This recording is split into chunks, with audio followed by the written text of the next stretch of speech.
Welcome student. तो यहाँ पे हमारे पास एक एनसीईआरटी एग्जाम्पलर का हेलो अल्केन हेलो अरेन्स के अंदर का एक क्वेश्चन है।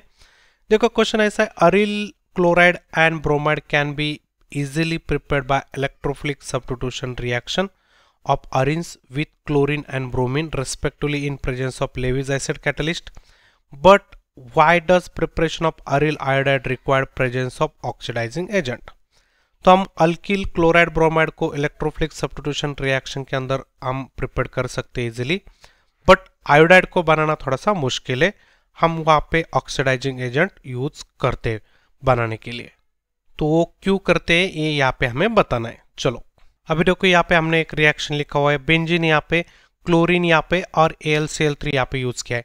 AlCl3 का काम क्या है, ये लोन पेयर का लोन पेयर अपने पास एक्सेप्ट करना और यहाँ पे ये जो बॉन्ड है वो यहाँ पे इसका हेट्रोलिसिस करना। तो यहाँ पे देख सकते हैं, तो यहाँ पे देख सकते हैं लोन पेयर यहाँ पे जाने के बाद फिर ये जो है यहाँ पे ये बॉन्ड जो है बीच वाला वो यहाँ पे इस क्लोरीन की तरफ टूटेगा। तो यहाँ पे ये जो क्लोरीन है इसका यहाँ पे Cl+ बनेगा। तो यहाँ पे फिर ये Cl+ एक इलेक्ट्रोफाइल का काम करेगा। तो दिस इज इलेक्ट्रोफाइल और यहाँ पे ये जो H है वो H+ की यहाँ पे जो है उसको निकालेगा और यहाँ पे Cl+ यहाँ पे जाके बैठेगा। तो इसको हम इलेक्ट्रोफिलिक सब्स्टिट्यूशन रिएक्शन बोलते हैं। तो वो हमेशा एरोमेटिक रिंग के ऊपर होती है।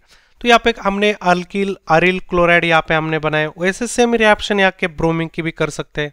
तो यहाँ पे सेम रिएक्शन देख सकते हैं, यहाँ पे AlBr3 लेविस एसिड का काम कर रहा है, यहाँ पे आपका AlCl3 लेविस एसिड का काम कर रहा था।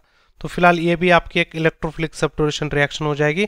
दोनों भी रिएक्शन यहाँ पे आपका अरिल क्लोराइड और अरिल ब्रोमाइड बना रही है। बट यहाँ पे हम आयोडाइड वाली केस में यहाँ पे हम ये जो रिएक्शन है वो क्या हो जाती है, देखो आयोडीन वाली केस में क्या हो जाता है, यहाँ पे हम आयोडीन I2 यहाँ पे डाला हुआ है, तो H+ के बदले में यहाँ पे I+ यहाँ पे जब जाता है तो यहाँ पे HI बनता है और ये जो HI इसका यहाँ पे फिर से क्या होता है, यहाँ पे आपका रिवर्सिबल डायरेक्शन में रिएक्शन लेके जाता है।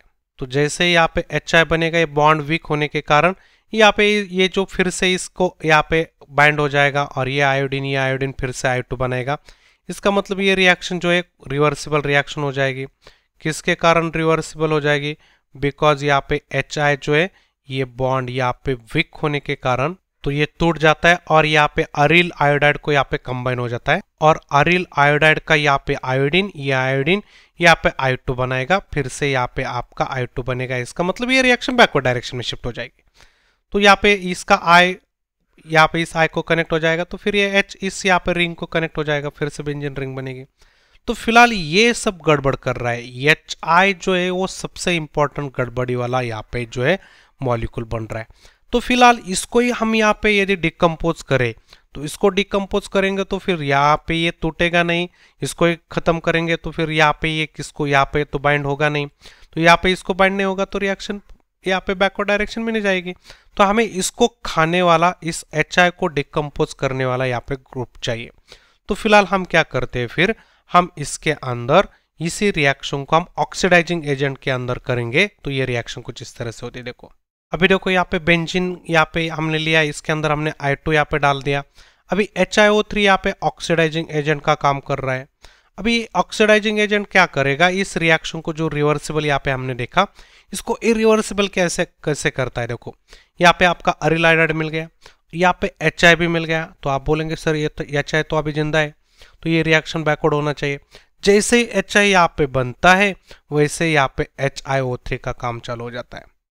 तो यहाँ पे क्या करेगा, HiO3 ये जो है, देखो अभी यहाँ पे इस रिएक्शन के अंदर ये जो HI जैसे बनेगा, यहाँ पे HiO3 इसको यहाँ पे खाने लगेगा। तो इसको खाने लगेगा तो यहाँ पे क्या मिलेगा, आपको I2 मिलेगा फिर से। बट ये जो I2 मिल रहा है यहाँ पे इसका जो HI के अंदर का आयोडीन और HiO3 के अंदर का आयोडीन था। अभी यहाँ पे ये जो रिएक्शन रिवर्सिबल जा रही थी, यहाँ पे भी आपका I2 बैकवर्ड डायरेक्शन में मिल रहा था, बट एक तो अरिल आयोडाइड का आय था और दूसरा HI के अंदर का आय था। तो यहाँ पे आपको अरिल आयोडाइड का ही आय था, इसलिए यहाँ पे ये रिएक्शन आपका I2 यहाँ पे बना है। फिलहाल यहाँ पे ये जो HI है इसका तो डिकम्पोजिशन होना ही है। पहले तो ये अरिल आयोडाइड को यूज करता था, अब अरिल आयोडाइड को के बदले में यहाँ पे HiO3 एक स्ट्रॉन्ग ऑक्सीडाइजिंग एजेंट है। ऑक्सीडाइजिंग एजेंट मतलब इसको इलेक्ट्रॉन गेन कर रहा है, बहुत ज्यादा टेंडेंसी इसको इलेक्ट्रॉन गेन करने की, क्योंकि +5 ऑक्सीडेशन स्टेट है। इसको तो इलेक्ट्रॉन लॉस करना ही क्योंकि -1 ऑक्सीडेशन स्टेट है। पहले खाली ये इलेक्ट्रॉन लॉस कर रहा था और ये गेन कर रहा था, इसलिए रिएक्शन रिवर्स जा रही थी। अब यहाँ पे क्या करेगा, ये I माइनस इलेक्ट्रॉन लॉस करेगा और अब यहाँ पे इलेक्ट्रॉन गेन कौन करेगा, IO3, यहाँ पे IO3 HiO3 यहाँ पे करेगा कि जिसके अंदर आयोडीन की ऑक्सीडेशन स्टेट +5 है।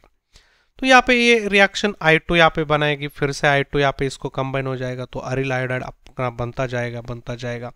तो इसलिए यहाँ पे ऑक्सीडाइजिंग एजेंट होना बहुत जरूरी है। दिस इज द, यहाँ पे इसको देखो ना, इसका यहाँ पे आप देख सकते हैं कि यहाँ पे +5 का यहाँ पे जीरो ऑक्सीडेशन स्टेट हो गया।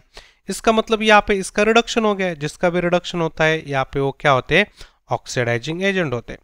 तो this is the oxidising agent. इसके प्रेजेंस में ये रिएक्शन रिवर्सिबल नहीं होती है।